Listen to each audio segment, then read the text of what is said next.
আজি এই বিশেষ সংবাদমেলখন আপোনালোকক আমি নিমন্ত্ৰণ জনাইছোঁ যে ইতিমধ্যে আপোনালোকে গম পায় যে অসমীয়া ভাষাই ইতিমধ্যে আমাৰ যি দ্ৰৌপদী ভাষা হিচাপে স্বীকৃতি লাভ কৰিলে আৰু তাৰ কাৰণে আমি সকলোৱে গৌৰৱান্বিত হৈছোঁ। সকলোৱে আমি মাননীয় প্ৰধানমন্ত্ৰী নৰেন্দ্ৰ মোদী ডাঙৰীয়া আৰু লগতে অসমৰ মাননীয় মুখ্যমন্ত্ৰী ডক্টৰ হিমন্ত বিশ্ব শৰ্মা ডাঙৰীয়াক ধন্যবাদ জনাইছোঁ।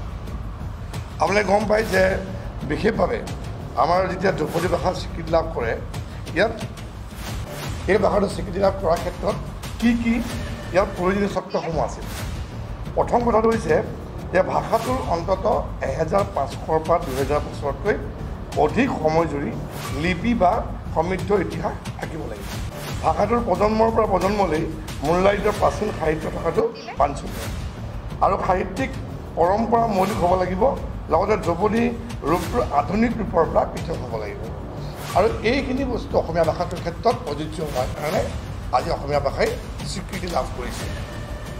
এতিয়া এটা দীঘলীয়া সময় বিভিন্ন সময়ত দেখা পাইছে যে অসমীয়া ভাষাটোক লৈ পেলাই বিভিন্ন ধৰণৰ বিভিন্ন কথা কয় যে ভাষাটো বিলুপ্তি হ'ব নেকি, আৰু আজি এই স্বীকৃতিৰ ফলত অসমীয়া ভাষাৰ যি নিজস্ব স্বকীয়তা বা অসমীয়া ভাষাটোৰ প্ৰতি সকলোৰে যিখিনি সন্মান তেতিয়াহ'লে প্ৰতিফলিত হৈছে আৰু ইয়াত আমাৰ কি ধৰণে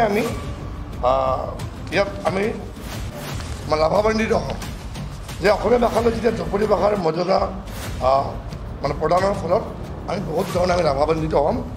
অসমীয়া ভাষাৰ বিভিন্ন গৱেষণা কেন্দ্ৰ বা প্ৰতিষ্ঠান সাহিত্য প্ৰকাশন আৰু অনুদিত সাহিত্যৰ সংখ্যা বৃদ্ধি পাব।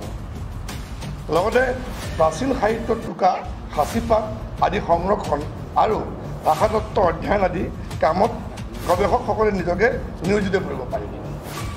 দ্ৰৌপদী ভাষাত নতুন সাহিত্য ৰচনা তথা প্ৰকাশৰ লগতে প্ৰাচীন সাহিত্যৰ আজি আধুনিকৰণৰ বাবে সম্পাদক প্ৰকাশক আৰু যিসকল আমাৰ অনুবাদকসকল আছে তেওঁলোক লাভান্বিত হ'ব। দ্ৰৌপদী ভাষাৰ প্ৰচাৰ তথা প্ৰসাৰে ৰাজ্যখনৰ সাংস্কৃতিক পৰ্যটকৰ বৃদ্ধি কৰিব। ভাষাতত্ত্ব আৰু সাংস্কৃতিক ঐতিহ্যৰ সৈতে পৰিচিত লোকসকলে অনুষ্ঠান আয়োজন পৰ্যটন সহযোগী বা আপ্যায়ন ব্যৱস্থাপনা আদি কামত নিজকে নিয়োজিত কৰিব পাৰিব।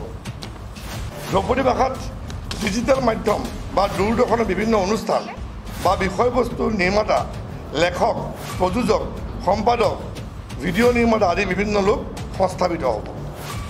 প্ৰাচীন সাহিত্য সাঁচিপাতৰ পুথি আদি ডিজিটেল মাধ্যমত সংৰক্ষণৰ বাবে ভাষা শিক্ষাৰ সহায়ক এপ নিৰ্মাণ ভাষা বিষয়ক ছফ্টৱেৰ নিৰ্মাণ আদি কামত তথ্য প্ৰযুক্তি ক্ষেত্ৰত পাৰ্গত লোকসকলে কাম কৰিব পাৰিব।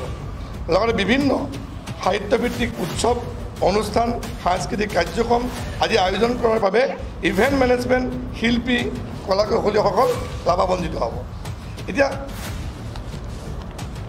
যিটো কাম বৰ্তমান ভাৰত চৰকাৰ বা অসম চৰকাৰে কৰিলে আমি যদি ইতিহাস চাই যে আমি জাতিটোৱে বিভিন্ন ক্ষেত্ৰত আমি ভাষা আন্দোলন কৰিছিলোঁ, বিভিন্ন সময়ত আমি যি বিদেশী নাগৰিকৰ বহিষ্কাৰ আন্দোলন কৰিছিলোঁ আৰু এই যে এটা দীঘলীয়া ইতিহাস অসমৰ ক্ষেত্ৰত আছে।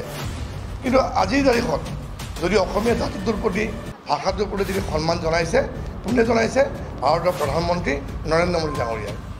কাৰণ যিখন কেবিনেটত এই সিদ্ধান্ত হ'ল আমি সকলোৱে গৌৰৱান্বিত হৈছোঁ আৰু লগতে মাননীয় মুখ্যমন্ত্ৰী ডক্টৰ হিমন্ত বিশ্ব শৰ্মা ডাঙৰীয়াৰ নিৰলস প্ৰচেষ্টা দীঘলীয়া সময় ধৰি যে আমাৰ যিটো অসমীয়া ভাষাটো দ্ৰৌপদী ভাষা বা ক্লাছিকেল লেংগুৱেজ কৰিবৰ কাৰণে ইতিমধ্যে আমি সফল হৈছোঁ।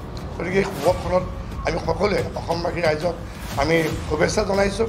আশা ৰাখিছোঁ যে এই ভাষাৰ স্বীকৃতি প্ৰদানৰ পিছত বিশেষভাৱে আমাৰ সকলো ফালৰ পৰা আমাৰ বিশেষভাৱে অসমীয়া ভাষাৰ প্ৰতি যিসকল বিশেষভাৱে চিন্তা কৰিছে তেওঁলোকৰ কিছুমান চিন্তা দূৰ হ'বৰ লগতে আমাৰ আগন্তুক সময়ত এই ভাষাক লৈ পেলাই বিভিন্ন ধৰণৰ গৱেষণাই হওক বিভিন্ন ধৰণৰ সাহিত্য চৰ্চাই হওক আমি লাভান্বিত হ'ম আৰু আমাৰ যিটো মুখৰ মাতৃভাষা আজি এনে এটা ভাষাত যিটো আমি সৰুৰ পৰা সকলোৱে কৈ আহিছোঁ বা লিখি আহিছোঁ প্ৰতিটো ভাষাত আজি এই ভাষাই এই স্বীকৃতি প্ৰদান কৰাৰ বাবে আমি আজি ভাৰতীয় জনতা পাৰ্টি নগাঁও জিলা সমিতিৰ তৰফৰ পৰা আমি আজি আপোনালোকক এই আজি প্ৰেছ বাৰ্তাৰ যোগেদি সকলোকে শুভেচ্ছা ধন্যবাদ জনাইছোঁ।